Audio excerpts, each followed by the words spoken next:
Estamos começando mais um programa, não é isso, Petróleo? Isso, mortadela ou caviar. A esquerda sem estereótipo. Isso. Sempre, né, discutindo um assunto que interessa a todo mundo, né, pra gente aprofundar e provocar reflexão. É importante, Alexandre, antes de apresentar aqui o nosso grande convidado, que você vai apresentar, a gente perguntar às pessoas se o áudio tá bom, se a imagem tá legal. Isso é importante. Hoje a gente tá transmitindo em várias páginas, né, Alexandre? Na minha página, na sua, nos perfis, no Mídia Ninja. Então a gente precisa saber das pessoas, das várias páginas, vários perfis, se tá tudo bem aí. Então dá um toque aí, comenta aí embaixo aí. Ok. Bom, hoje a gente vai entrevistar João Hélio Cavalcante Júnior. Boa noite, João Hélio. Boa noite a todos. João Hélio é administrador de empresas, é um cara com pós-graduação em engenharia de produção, MBA em gestão empresarial pela Fundação Getúlio Vargas, atualmente é diretor técnico do Sebrae, mas começou como metalúrgico em São Paulo. Então tem uma história longa. E hoje João Hélio vai discutir conosco os efeitos do golpe de 2016 na economia do RN e do Brasil. Boa noite, seja bem-vindo, é um prazer tê-lo conosco. Boa noite, obrigado, amigos, companheiros, todos que nos veem agora. É um prazer estar junto com vocês, conectado aí pelo mundo.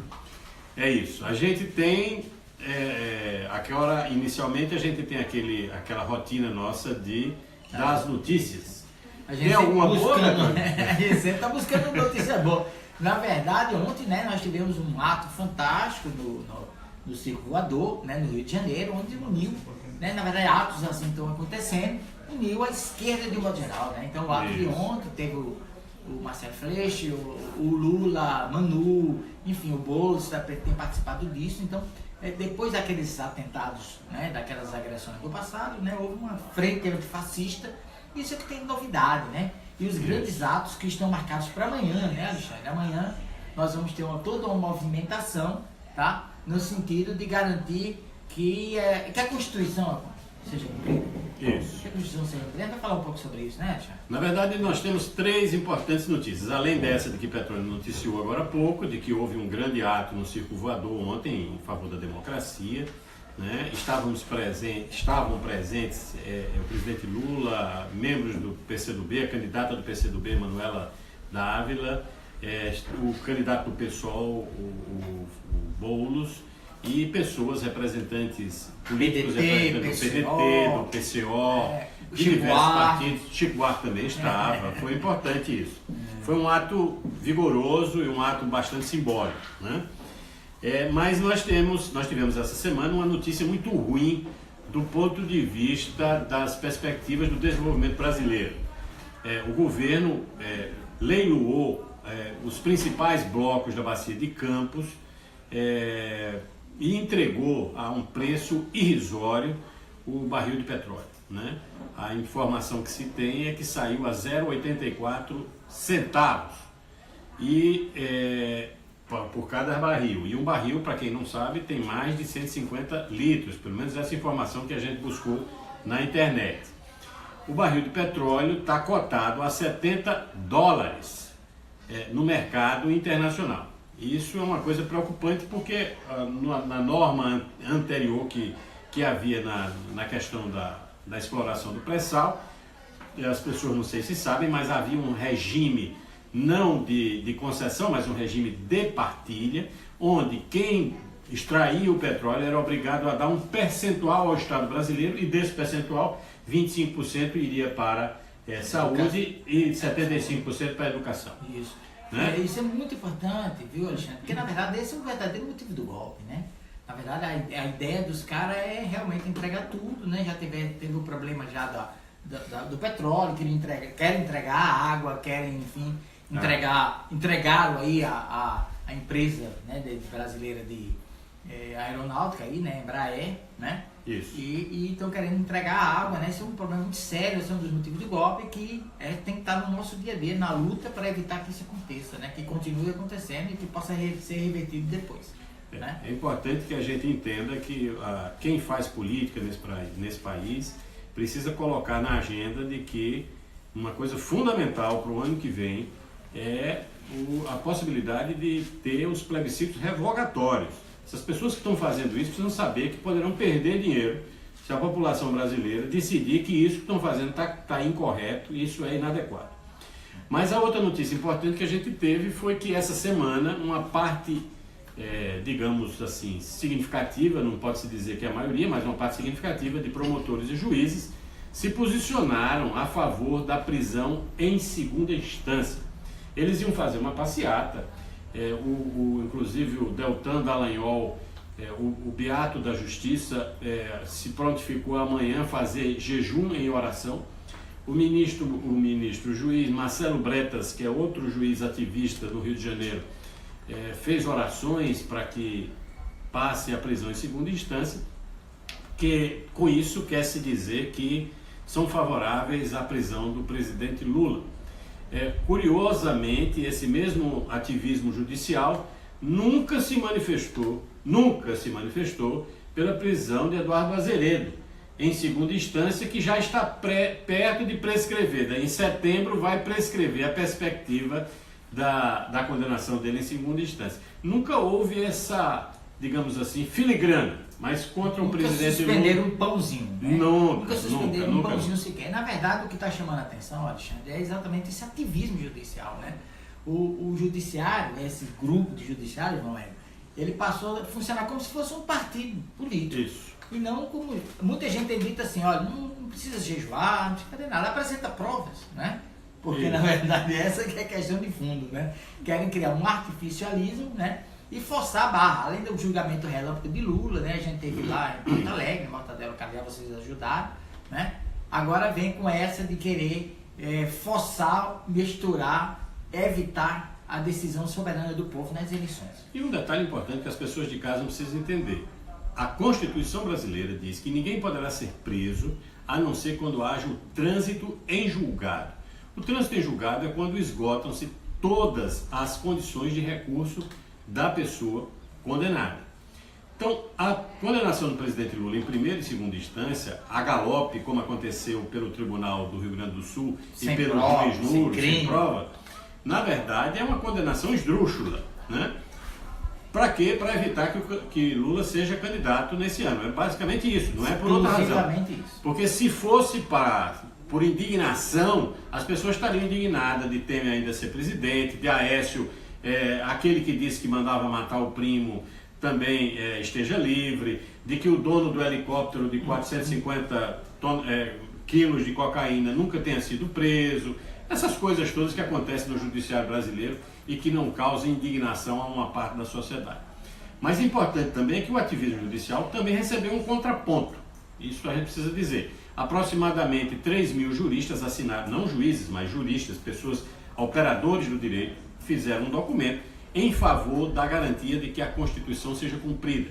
E um importante jurista que é citado pela maioria dos membros do tribunal, também apresentou um parecer dizendo que a Constituição, se não vigorar, ela estará sendo gravemente ameaçada. Inclusive, viu, já teve um desses juízes de primeira instância que chegou a dizer assim, tem que mudar a lei para poder garantir. E ao mesmo tempo... Quem disse isso é o juiz Moro. Ou seja, ele está dizendo que não é que ele está errado. Legal, né? Que ele está fazendo legal. uma coisa ilegal. Agora, interessante também ressaltar aqui esse bate-cabeça aí, eu sei que a hora está avançando, esse bate-cabeça é do próprio Supremo, né? Que um juiz mandou, né? Um membro do Supremo mandou prender um conjunto de gente da panela, né? do Temer, no final da semana passada, e no feriadão, né? Deram um jeitinho para soltar todos eles, né? Inclusive, né, comprometendo a delação premiada, entre aspas, que poderia vir a acontecer. Na verdade, foi uma atitude, um bate-cabeça aí, né, que mostra claramente como o judiciário está dividido e como parte do judiciário está dentro do golpe e tem interesses, né, de manter essa lógica. Mas, né? Petrônio, você estava dizendo que não tem notícia boa, mas tem. Tem uma notícia importante que aconteceu hoje, ao final da tarde, e que a gente vai deixar para João Hélio dizer, que é exatamente a... Já pode dar uma notícia boa? Já pode dar notícia boa. Eu Principalmente acho que para quem gera emprego, né? Diante de tantas notícias, né, onde, infelizmente, o PJ, o novo partido, né?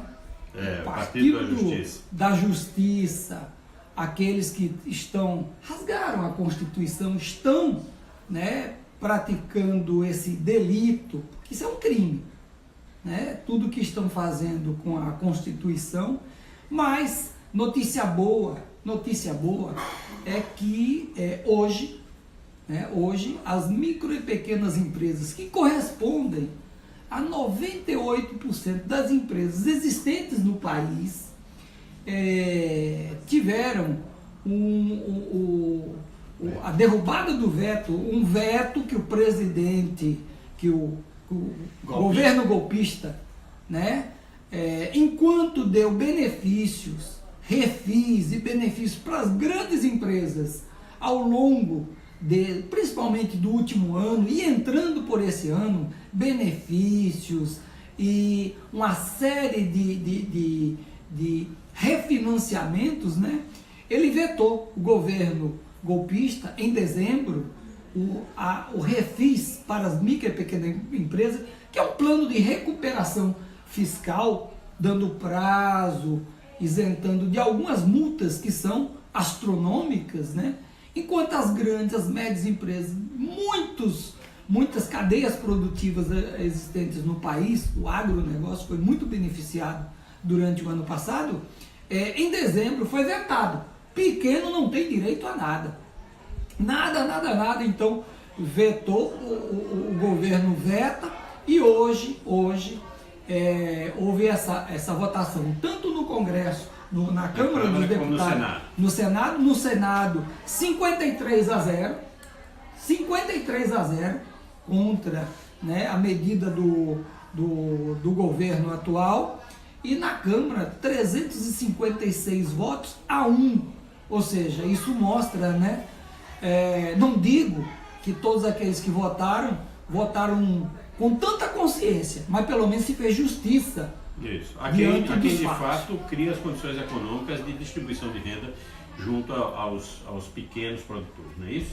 Uma notícia boa, e o mais interessante é que o governo atual, querendo também capitalizar o recado do presidente golpista, é que não, ele já era a favor, ele orientou a derrubada do veto. Como é que o presidente veta e orienta e depois orienta todos que é para derrubar o veto dele?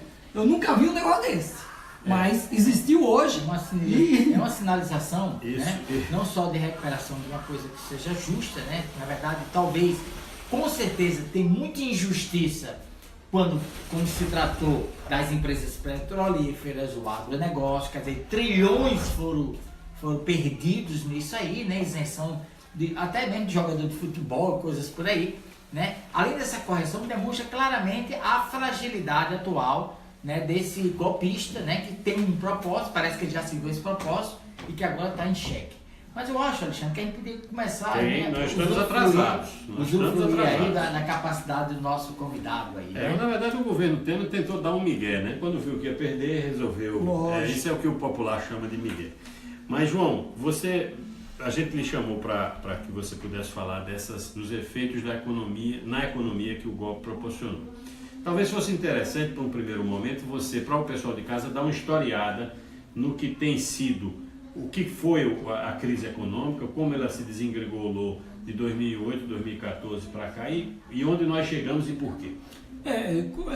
Vale a pena resgatar antes do governo Lula e governo Dilma, né? O país era importante na economia mundial, mas não a dimensão que se chegou após anos desses governos, né, que nós ajudamos a construir e que deu resultados aí, não só econômicos, mas o social principalmente, né? 2003, toda uma construção de 2003 e que nos 2 primeiros anos foi a estruturando, né, quais seriam os pilares para o crescimento da nossa economia.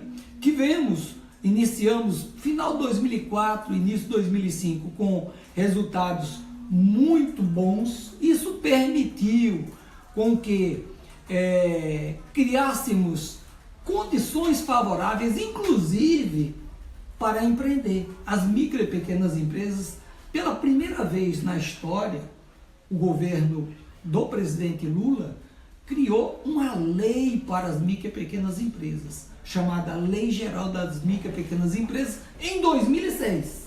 Então foi a primeira lei para as micro e pequenas empresas em 2006, criando toda uma condição mais favorável para empreender. Eu lembro dessa lei, eu cito essa lei, pois essa lei também nos ajudou a passar uma crise mundial.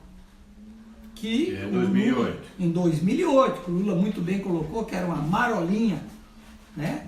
Mas toda a condição para passar por essa crise, que foi grave no mundo, foi muito grave, nós conseguimos passar pela estratégia, pelo fortalecimento de quem emprega nesse país, que são as micro e pequenas empresas, pela estratégia do próprio governo em fazer com que a economia local, o país pudesse também girar sua economia.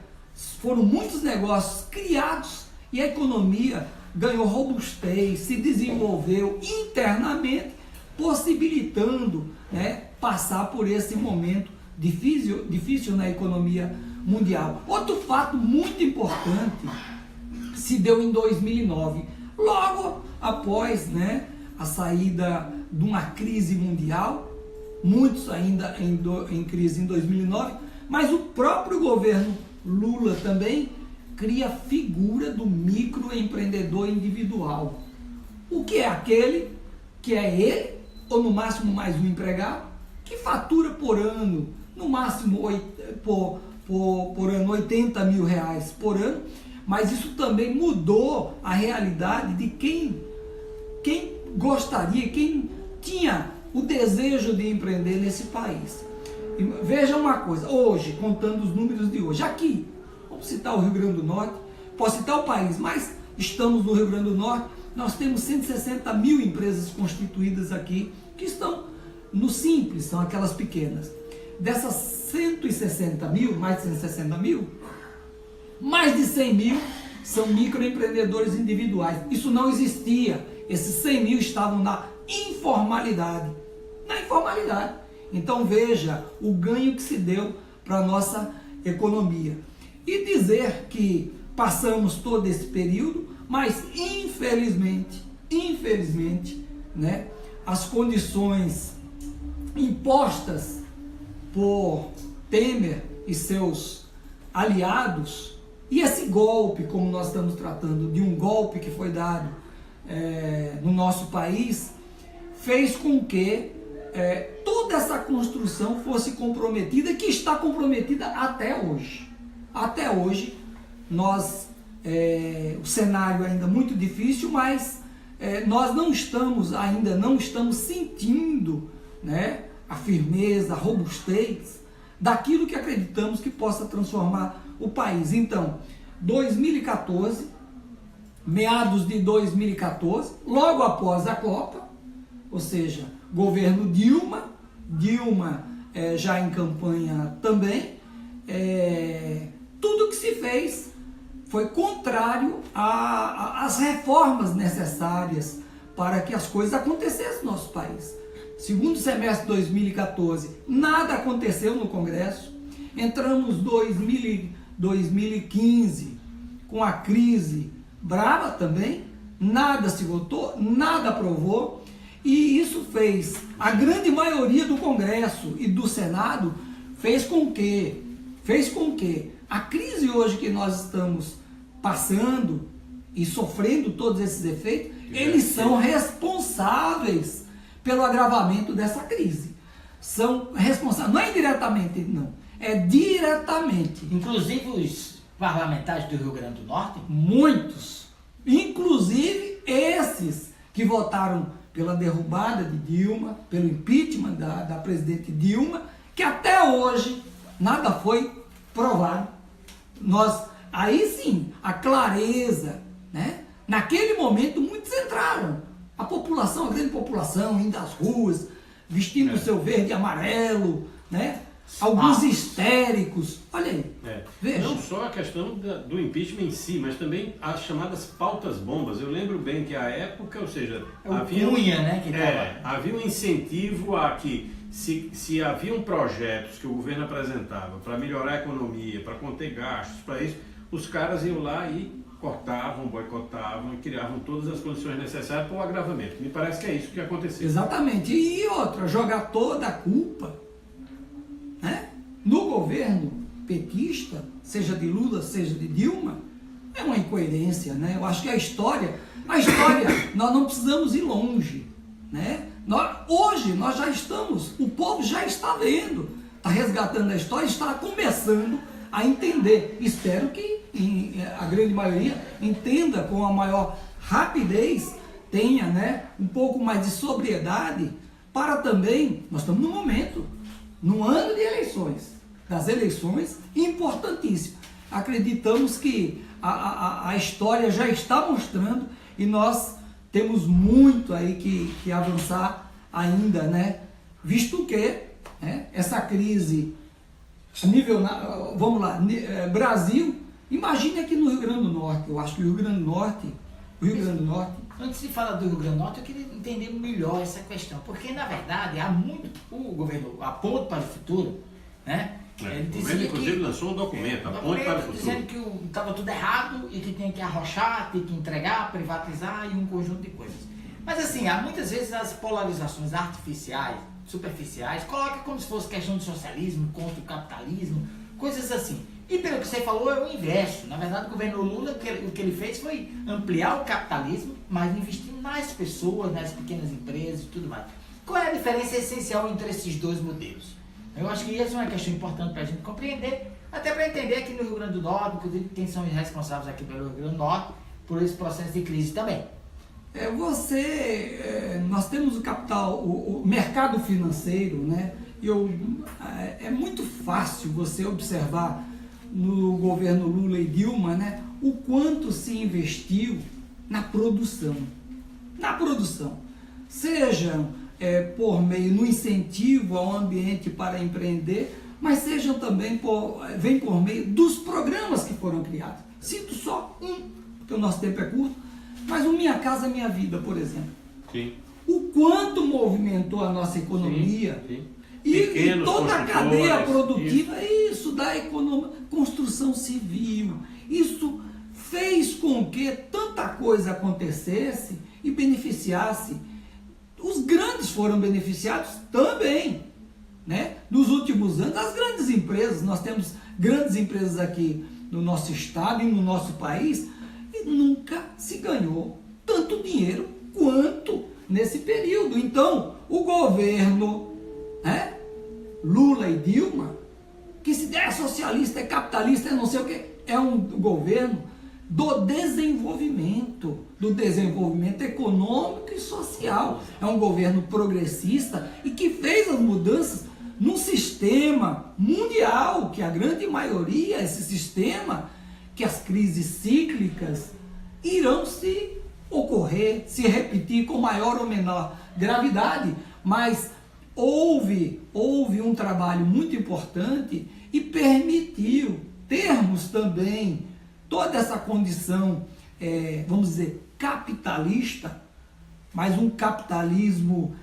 onde gerou trabalho, onde gerou renda, onde possibilitou a distribuição de renda, onde possibilitou com que muitos pudessem ter seu próprio negócio, possibilitou que muitos nunca tiveram a oportunidade de ter um veículo 0 quilômetro. Quantos tem? Quantas motos no nosso estado foram vendidas, né? Então, passamos todo esse período, infelizmente, o cenário não é bom. Aqui no Rio Grande do Norte, nós temos um déficit aí por volta de 25 mil empregos, negativo. E mesmo isso com as reformas... reformas... a que ano? A 2015? 2015. Ou 2015, menos 11 mil empregos. 2016, menos 15 mil empregos. 2017, vamos dizer, empatou, zerou. Aí tivemos também a reforma trabalhista. Que disseram que ia melhorar, que ia aumentar o nível de emprego, que as pessoas iam ganhar mais. Não estamos vendo isso ainda. Ainda, pelo No visto, primeiro, nunca. até o mês passado, infelizmente, nós estamos com 800 empregos negativos. Ou seja, aquele boom, aquela mudança que viria mudar a nossa economia, iria gerar mais emprego e não sei. Nós não sentimos ainda. Talvez seja cedo até para a gente avaliar, mas os primeiros números não são tão bons. A gente vai falar sobre o Rio Grande do Norte, né? É. Mas antes eu queria fazer uma pergunta que a gente se intriga muito. A quem serve ao golpe, na verdade, inclusive aqui no Rio Grande do Norte? Quem são os beneficiários? Porque quando a gente vê a situação caótica que nós estamos vivenciando, na economia, social, na violência, Política. do desemprego, na política, no judiciário, na crise moral que está existindo, alguém foi beneficiado por esse golpe? Esse golpe é de quem? Bom, eu começo a falar pelos grandes. Se você observar os balanços que foram publicados, né, 2017. Balanço corporativo. O Sim. balanço das empresas. O resultado Sim. das grandes empresas foi muito bom. Foi muito bom. As pequenas não. Ou seja, assim como a renda do trabalhador, a renda do brasileiro concentrou mais ainda nos últimos 3 anos, há uma concentração maior. Mais gente rica e mais gente pobre. Mais pobre, mais rico. Entre as empresas foi a mesma coisa. A mesma coisa aconteceu. Mais empresas pobres, que são as pequenas, e as grandes cresceram, foram absorvendo, né, os mercados que aqueles pequenos do governo Lula e Dilma vinham crescendo. Redes de supermercados, que eram pequenos há 10, 15 anos atrás, cresceram. Hoje estão diminuindo.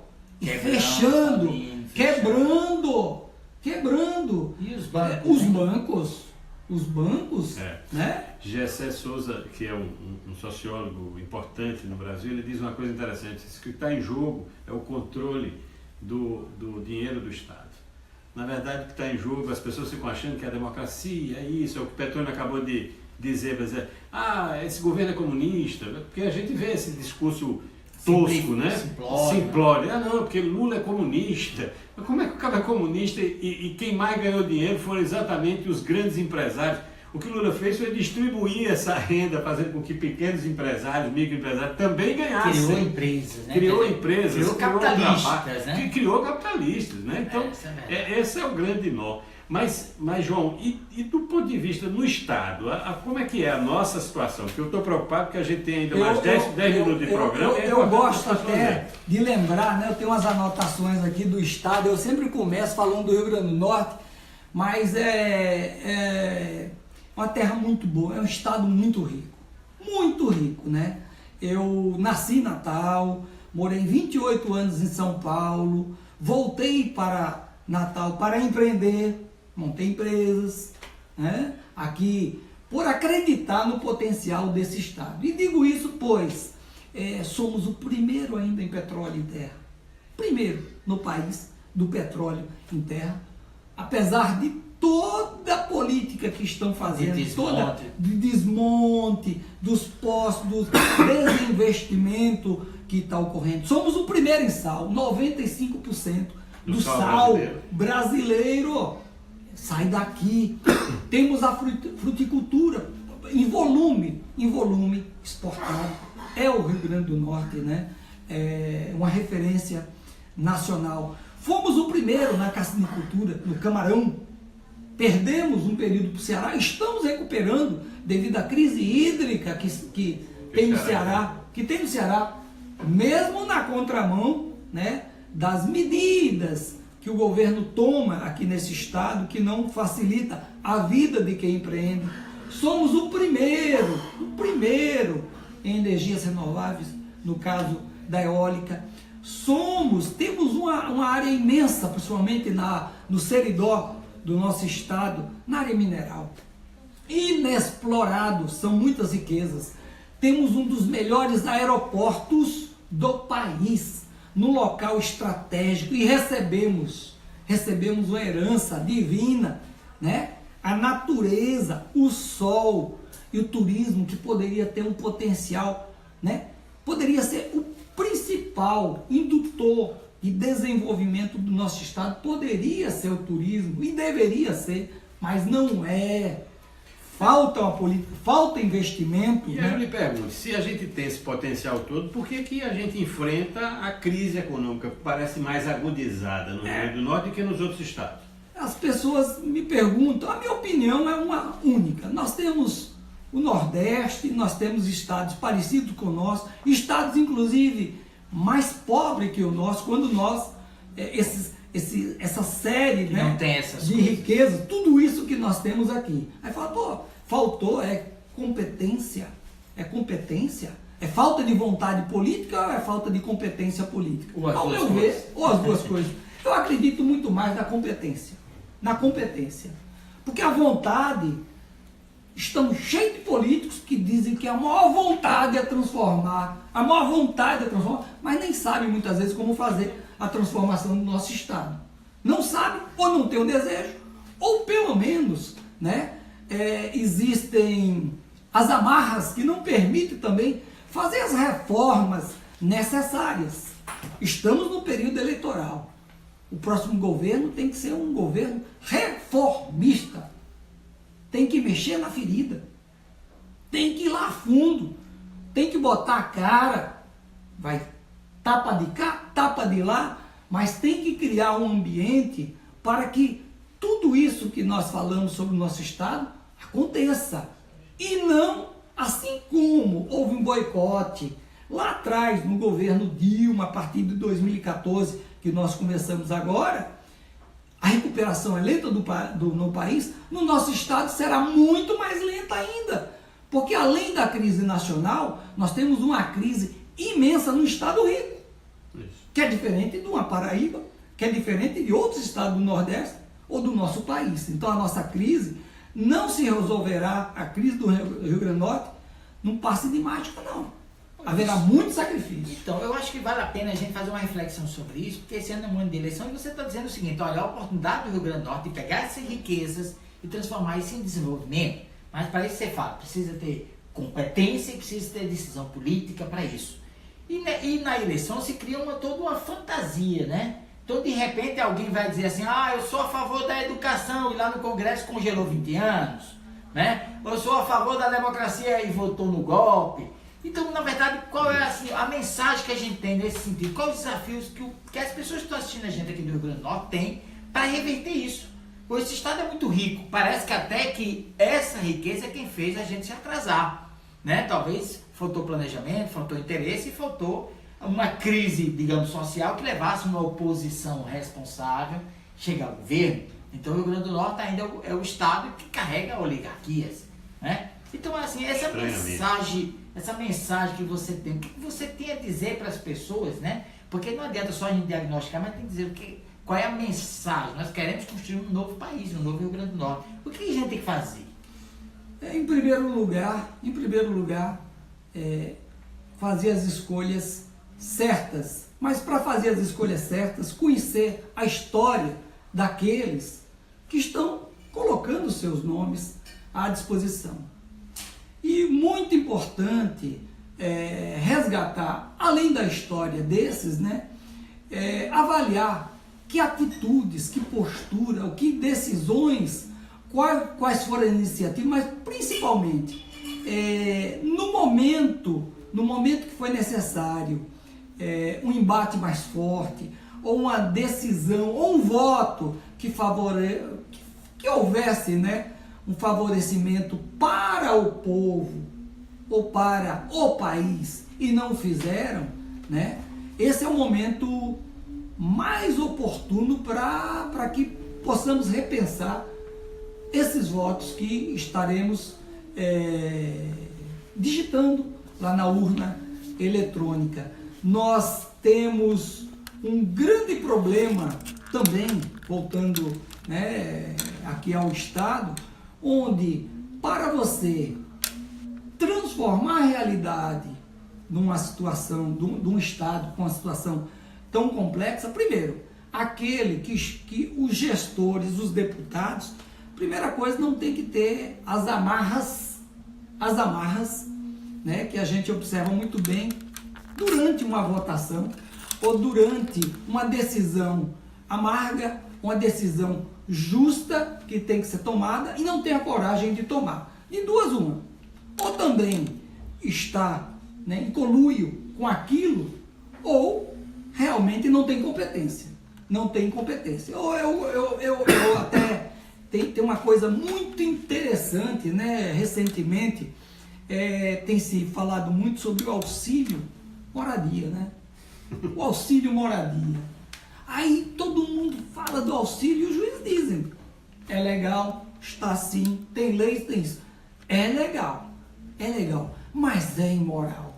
É imoral e ninguém toma, né, a iniciativa até de devolver. Entra de forma legal. Alguns não recebem. Raras exceções. Com raras exceções. Mas eu digo o seguinte, essa forma de ver as coisas, essas atitudes e esse futuro para os políticos que nós desejamos no nosso estado ou no nosso país, a gente tem que refletir sobre tudo isso, mas principalmente, né, observar a história dessas pessoas, as pessoas que têm essas amarras e que, né, talvez a grande maioria vieram do berço de ouro. Ou não. A impressão que eu tenho é que você falando dessas coisas da situação econômica do Estado, do potencial que nós temos, e eu fico imaginando quais são as justificativas para a gente ter isso. Que, né, antes da gente começar o programa, você estava colocando que, inclusive, mesmo nesse panorama, o Estado conseguiu aumentar sua base de arrecadação. E aí você fica imaginando um potencial econômico desse, o Estado arrecadando mais do que arrecadava no passado e não consegue pagar a folha. De 2013 para cá,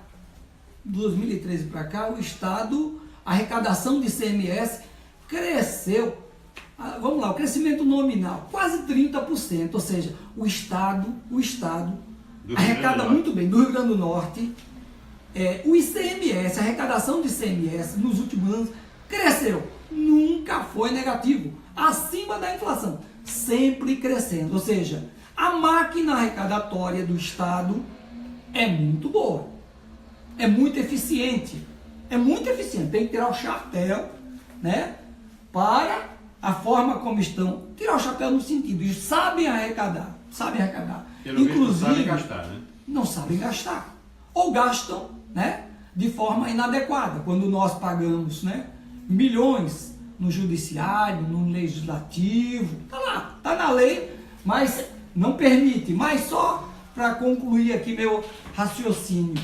Agora veja o que aconteceu com a economia nacional, tudo que aconteceu na nossa economia, as vendas, vamos falar as vendas do comércio, caiu, despencou, 15, 20, 10%, caiu, e a nossa arrecadação subiu. Então imagina o Rio Grande do Norte, as vendas de todas as lojas caindo e a arrecadação subindo. Isso tá... É um sufoco para quem empreende nesse estado. Quem empreende aqui no Rio Grande do Norte tem que tirar o chapéu. Está perdendo em receita e está aumentando a carga tributária. O cara, o empresário, sobrevivente, o sobrevivente, porque tem muitos que não sobrevivem. Né? Mas olha, a forma, a carga tributária já é elevada, e tirar o que já não se tem mais de quem gera trabalho e renda é muito difícil. E tem uma coisa muito interessante, aqui existe algo até que precisa ser reanalisado. Qualquer comerciante, antes de vender seu produto, ele já paga boa parte do imposto. Quando entra no estado, ou quando sai da sua origem, seja de São Paulo ou outro canto, ele já pagou boa parte do imposto, mesmo sem vender o produto. E se o produto não vender durante 6 meses, ele já pagou, ele descapitaliza completamente. Então, essa forma arrecadatória aqui do estado é muito complicado para empreender, né? Mas nós... Na verdade, assim, como o tempo está esgotando, mas eu acho que tem um aspecto que eu acho que vale a pena você falar ainda. Que você falou da questão de gastar mal, e aí vem aquela pergunta, e as isenções que são feitas para incentivar a economia do Rio Grande do Norte? Também ela é injusta? Como é que é isso? Nós temos alguns programas, alguns regimes, alguns benefícios, mas infelizmente o governo, eu não digo que não deva atrair empresas para se instalar no nosso estado e dar condições para instalar e gerar um emprego. Dá o benefício, mas não há um acompanhamento, não há uma cobrança sobre as promessas que as empresas fazem e fica por isso mesmo. Então, as empresas têm os benefícios, ficam décadas, crescem e viram grandes empresas que defendem o Estado mínimo, Isso. mas buscam 3 bilhões de financiam BNDES e financiam campanhas. Então, eu digo o caso do PROAD. O PROAD é um programa de incentivo para atrair as empresas, mas no PROAD as empresas têm que ter o compromisso. E esse compromisso, depois que aprova esse PROAD, parece que ninguém acompanha. Ou aquilo que deveria devolver à sociedade, não devolve. E fica por isso mesmo. É raro alguém perder um programa de incentivo aqui, né, por não cumprimento das suas obrigações. Tem coisa errada aí, nós precisamos rever tudo isso. A gente vai ter que trazer João Hélio em outro programa, porque Não está começando? está começando a acabar. Na verdade, a gente sempre tem um gostinho de quero mais, sabe, João? E você nos traz, né, muitas informações, né, questões negativas, essa análise negativa, e vários aspectos positivos, né, do Rio Grande do Norte e as expectativas, né, e dar essa tarefa para as pessoas, para a gente, né, para as pessoas que estão assistindo a gente, né. Então a gente quer agradecer muito, mas infelizmente realmente ele tem que acabar, né. Mas eu tenho um recado final. Posso? Pode. Minha gente, eu sei das dificuldades, dos grandes problemas que nós temos no nosso estado e no nosso país. Mas olha, nós vamos sair dessa. Eu acredito muito na nossa recuperação. Eu acredito muito num governo que venha para transformar, para recompor tudo aquilo que nós construímos. Eu acredito também que aqui no Rio Grande do Norte nós teremos a capacidade de influenciar, né, na vida, no futuro das pessoas e a capacidade de influenciar para que tenhamos um governo do tamanho que o povo do Rio Grande do Norte merece. Merece. Então, sou muito 2019 é promissor. Sou muito otimista com o nosso futuro, sou muito otimista, né, com a economia, com o desenvolvimento social, sou muito otimista com aqueles que fazem política com P maiúsculo e com certeza nós saberemos botar bem distante da população aqueles que têm ludibriado, que têm enrolado, que têm mentido e que têm levado, né, o nosso estado a esse caos que se encontra no momento atual. Falando de riqueza e falando de dificuldades e de crise, de golpe, essas coisas todas, vem uma pergunta importante, né, Alexandre? Que define o programa. Mortadela ou caviar, João? Rapaz, olha, durante 15 anos eu fui metalúrgico em São Paulo. E o meu maior prazer era levar marmita, eu ia de marmita trabalhar, e dentro da marmita sempre vinha um arroz, feijão, um ovo. E quando dava sorte, vinha uma mortadela, sabe? Então eu adoro mortadela. Né? Sou mortadela, adoro mortadela. Né? Então vai a nossa mortadela. É isso. É isso aí, estamos encerrando, né? Isso. Com mais um Mortadela ou caviar? À Esquerda Sem Estereótipo e até o próximo programa. Muito obrigado, terça-feira. Obrigado. Até mais. Abraço.